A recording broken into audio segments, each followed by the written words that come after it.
Eastern Dakotas, skies ranged from sunny to mostly sunny. It was 41 at Fargo, 43 at Watertown, and 48 at...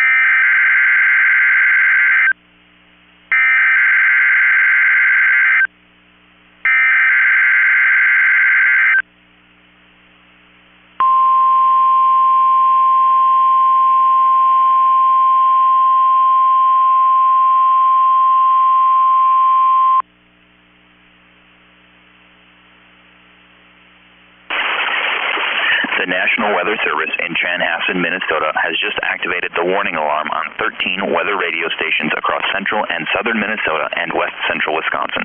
During dangerous weather situations, these specially built radios are automatically activated to warn for the hazard. Tests of these radios are normally conducted by the National Weather Service in Chanhassen every Wednesday at 1 p.m. If severe weather threatens the area near the normal test time, the test will be postponed until the next good weather day.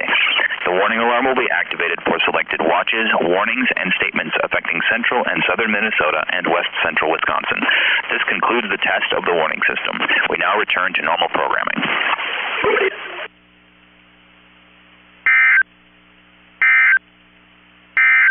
Now the forecast.